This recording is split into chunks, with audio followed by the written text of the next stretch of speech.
Muy buenas tardes, Raquel, y muy buenas tardes, Marta. Bueno, como decíamos con Marta, ¿no? Una semana marcada por muchos resultados empresariales, la reunión de la FED sobre todo en el foco, ese dato de PIB y bueno, sobre todo ya a partir de hoy con Tesla, ¿no? Conociendo las cuentas. ¿Cómo ves el inicio de semana y qué expectativas tienes para estos eventos que tenemos marcados en la semana en rojo? Pues bueno, hace ya casi un mes que no hablamos, pero aunque resulte paradójico, pues desde entonces poco o nada ha cambiado en Wall Street. Seguimos viendo muchísima fortaleza en los tres principales índices de renta variable estadounidense. Sí hemos visto un peor comportamiento relativo en el Nasdaq 100, quizás como consecuencia de esa rotación sectorial pues que lleva tiempo produciéndose y bueno, muy severa tendría que ser la corrección desde estos niveles actuales para que veamos un cambio de tendencia. Para mí ahora el nivel a vigilar en el S&P 500 pues sería esa cota de los 3.850 puntos y mientras se respete ese mínimo de finales de marzo, la estructura va a seguir siendo alcista. Y cualquier cesión pues, va a implicar una oportunidad a corto plazo. Por otro lado, destacar también que el buen desempeño al que estamos asistiendo en este mes, en abril, es normal, ya que la estacionalidad juega a nuestro favor. De hecho, si tomamos las estadísticas de los últimos 20 años de historia, vemos que en abril el 80% de los cierres en Wall Street son por encima del mes anterior, en el caso del S&P 500, y con una ganancia media del 2,4%. Ahora mismo estaríamos superando esa ganancia media. Y en términos de amplitud, como digo siempre, me preocuparía que fuesen unos pocos valores, como por ejemplo las FANG, las que sostienen al mercado, pero nada más lejos de la realidad. Por ejemplo, el miércoles de la semana pasada, que fue una sesión muy alcista, vimos como más del 80% de los valores del Nasdaq compuesto y del índice de la Bolsa de Nueva York cerraban al alza, así que estas subidas están acompañadas por el conjunto del mercado y siguen líderes en términos de momentum esos mismos sectores que comentamos hace un mes y que decíamos que no eran para nada defensivos. Sigue líder sector energía, sigue líder el sector financiero, sobre todo la parte de los bancos. No vemos, por tanto, pues aversión al riesgo por parte de los inversores y finalmente, pues bueno, insistir en que todos los catalizadores positivos van a seguir estando ahí, llámese el plan de estímulos de Biden, la evolución favorable de la pandemia, ese apoyo de la Reserva Federal, esa liquidez disponible para invertir al otro lado del Atlántico. Así que, bueno, respeto al que sea alcista, incluso pues, al que sea escéptico, porque las valoraciones son muy exigentes y se quiera mantener al margen, aunque suponga cuesta oportunidad, pero no comparto desde luego pues ahora una visión bajista. Yo creo que el mercado pues, va a seguir evolucionando favorablemente en los próximos meses. Me he dado cuenta que es una semana cargada de resultados empresariales por el sector tecnológico, por ese lado. Bueno, sabemos que quienes van a presentar cuentas, pues cada una es una compañía distinta que tenemos que ver de forma individualizada, pero ¿qué podríamos decir que se esperan de estos grandes nombres, de Microsoft, de Alphabet, de Apple, de Amazon, de Facebook? ¿Qué es lo que podemos esperar esta semana? ¿Qué tipo de orientación nos pueden dar de cara al resto del año? Pues bueno, es cierto que Netflix ha dado el pistoletazo de salida y ha dejado un sabor agridulce entre los inversores, pero creo que tampoco podemos pensar que estas empresas, pese a gozar de fuertes ventajas competitivas, son inmunes a los baches pues, que puede encontrar en el camino cualquier otra compañía cotizada. De hecho, Netflix ha mejorado notablemente si nos ceñimos estrictamente a su situación económica. Próxima cita, pues como has comentado, mañana con Microsoft y Alphabet. Por la parte de Microsoft se espera que aumente en un 17% su facturación hasta los 41.000 millones de dólares. Si esto se confirma, supondría batir un récord, como ya hizo Apple hace no mucho. Y bueno, el escenario pues sería también bastante parecido para Alphabet, con un aumento del 24% de la facturación. Y de las otras dos grandes, pues más de lo mismo. Vientos de cola para Facebook. Se espera que incrementen más de un 30% sus ingresos debido a la demanda por publicidad. Y en el caso de esta sí poner una pequeña bandera roja porque habría que ver cómo va a afectar esos cambios en el iOS, que desde luego creo que van a pasar factura a sus ingresos por publicidad, y quizás creo que sea una buena ocasión la presentación de resultados de esta semana para compartir esa visión de Mark Zuckerberg pues en relación, ¿no? con esta cuestión, cómo va a afectar a los ingresos el cambio en la política de iOS. Y finalmente, en el caso de Amazon, pues nunca defrauda, se espera un crecimiento de casi el 40%. Si se confirma, va a superar la barrera de los 100.000 millones de dólares. Esto ya lo hizo en el cuarto trimestre de 2020, lo que pasa es que ahí estábamos hablando más de esa dimisión de Bezos. Y desde luego, pues un auténtico titán ahora mismo en bolsa. Mi conclusión, pues que las perspectivas son buenas para las FANG, pero que las valoraciones son muy exigentes ahora mismo. Mirando también al sector de los conductores, de los semiconductores y de los chips, esta semana vamos a tener también las cuentas de algunas compañías, como es el caso de Qualcomm. Hoy lo estamos viendo de nuevo, bueno, pues como esta escasez mundial está haciendo sufrir algunos sectores, en Europa lo estamos viendo en el sector automovilístico. ¿Qué podemos esperar? Pues bueno, yo en el caso de Qualcomm la verdad es que es una compañía que nunca defrauda tampoco con las presentaciones de resultados, siempre queda muy por encima de las estimaciones de los analistas, y debido a esta escasez de chips o en la fabricación de chips, pues habrá que ver cómo va a impactar una propuesta que tiene Biden sobre la mesa, que era apoyar económicamente a todo este tipo de empresas precisamente pues para que no hubiese paradas en la producción de chips que afectan a muchos sectores, como hemos podido ver pues en el caso de la automoción. Entonces, si finalmente esto se aprueba, pues compañías como Qualcomm creo que se van a ver muy reforzadas, así que va a ser positivo para ellas.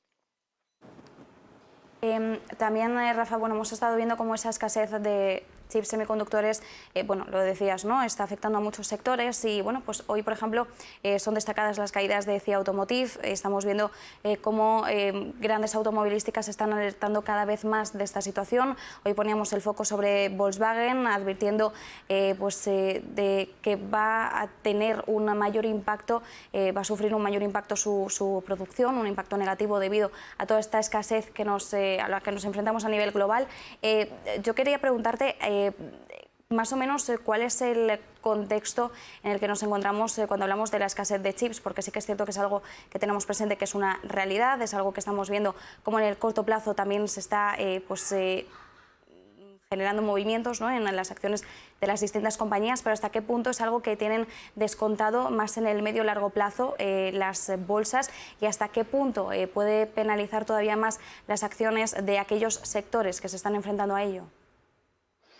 Sí, pues como comentas, yo creo que está ya descontado por el mercado. De hecho, fíjate que pese a vivir un entorno turbulento, ¿no?, en cuanto a la producción de chips, los datos del sector manufacturero han sido muy buenos. O sea que yo creo que si los que están dentro, las perspectivas que tienen para los próximos meses son positivas, pues no nos debería preocupar. Sí puede lastrar algo más al sector de la automoción, pero de todos modos yo pienso que el sector de la automoción va a ser uno de esos sectores, lo estamos viendo, pues que va a empezar a ganar tracción conforme comience esa rotación, pues de, digamos, sectores o activos pues que ya están muy recalentados, como pueden ser los tecnológicos, a otras compañías más cíclicas, ¿no?, que se van a beneficiar de la próxima parte expansiva del ciclo. Mirar también al continente europeo, Rafa, ¿cómo ves los mercados? ¿Qué está cambiando y cómo estás viendo también esa temporada de resultados? Hemos visto ya varias cuentas de grandes nombres europeos. Esta semana esperamos un empujón por parte del IBEX 35. ¿Qué te están pareciendo a priori las cifras y las guías que dan las compañías? Pues bueno, en el caso de Europa, un poco la reflexión que hacemos siempre, mucho mejor comportamiento relativo del DAX por el tipo de empresas que tiene, siempre algo más rezagado el IBEX, pero como he comentado anteriormente, pues fruto de esa rotación de sectores, pues nuestro índice, que por suerte o por desgracia es más cíclico que otros, pues yo creo que se va a ver beneficiado, ¿no?, sobre todo pues en esa parte de bancos o en sectores más ligados a aquellos o aquellas industrias que han sufrido más durante la pandemia, conforme vemos una recuperación de la demanda. Pues IAG, AENA, Amadeus, iremos viendo pues cómo todas estas van ganando tracción. Eso no quiere decir que, por supuesto, el mercado ya haya descontado parte de esa recuperación, ¿no?, que vamos a ver en muchas empresas españolas. En el caso de la banca, por detenernos un poquito más, Rafa, en este sector, tenemos esta semana los resultados de Banco Santander, de Banco Sabadell, de BBVA. Santander va a ser el miércoles, luego los otros dos ya los vamos a tener el viernes 30. ¿Qué es lo que podemos esperar? Porque claro, sí que es cierto que aunque no podemos comparar la banca estadounidense con la banca española, ya tenemos un poco pues algunas pistas, ¿no? En cuanto al menos un tema clave que ha sido durante la pandemia, como han sido las provisiones, ¿no? Que habían hecho los grandes bancos frente a posibles impagos, ¿no? de préstamos durante la crisis sanitaria. ¿Qué tipo de mensajes tenemos que observar en cuanto a la banca española esta semana? Pues efectivamente en Wall Street hemos visto que los resultados han sorprendido para bien y cómo se empezaban a liberar de provisiones, pues porque las cosas van mejor de lo esperado al otro lado del Atlántico y queda esa incógnita, ¿no?, de cómo la banca española va a responder. También en Estados Unidos estamos asistiendo a esos repuntes de las TIRES en la parte alta. Eso afecta positivamente a los balances de las entidades bancarias. El mensaje en Europa es más cauto. El mensaje de Lagarde es de seguir, ¿no?, con esa política monetaria expansiva. Esto va a seguir impactando a los márgenes de la banca, pues digamos, a la baja. Y luego un sector que comento siempre no es de mis favoritos, junto con las petroleras, es muy cíclico, está sujeto a esas políticas de los bancos centrales. Y bueno, pues que puede ver, ¿no?, o seguir viendo sus márgenes reducidos en el corto plazo. Estamos viendo toda la reestructuración que están llevando a cabo las grandes entidades, cierre de oficinas, despidos de empleados. Les va a afectar también, o les sigue afectando mucho, por supuesto, la regulación y esas mayores exigencias de capital. Y creo que es un sector pues que, para bien o para mal, esas barreras de entrada que antes tenía, esas ventajas competitivas de coste de sustitución, pues las ha ido perdiendo, ¿no?, con la aparición de nuevos competidores digitales. Entonces, creo que van a mejorar los resultados y puede ser un sector que incluso cotice con descuento y donde se puedan encontrar oportunidades, pero no es de mis favoritos, pues porque en el medio o largo plazo lo veo bastante vulnerable. Mencionabas antes al sector turístico. Hoy estamos viendo de nuevo subidas. Es verdad que es un sector, bueno, pues que en función de unas noticias u otras estamos viendo diferentes movimientos, pero bueno, en el lado de hoy vemos subidas. Tenemos a una presidenta de la Comisión Europea diciendo que se va a permitir la llegada de turistas de Estados Unidos si están vacunados. ¿Cómo ves este sector? ¿Qué perspectivas tenemos?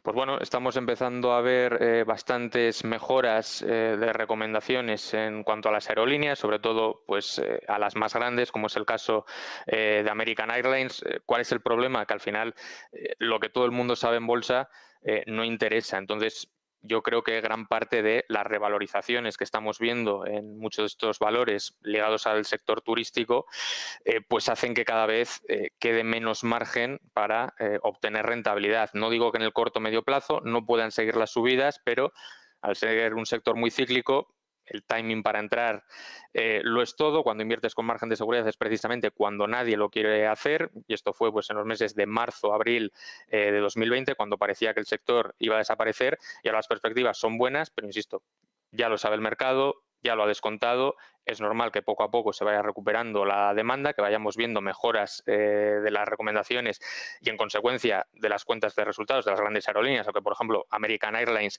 sigue en pérdidas y teme que 2021 va a ser también un año difícil, pero bueno, creo que el mercado ya ha descontado gran parte de ese escenario.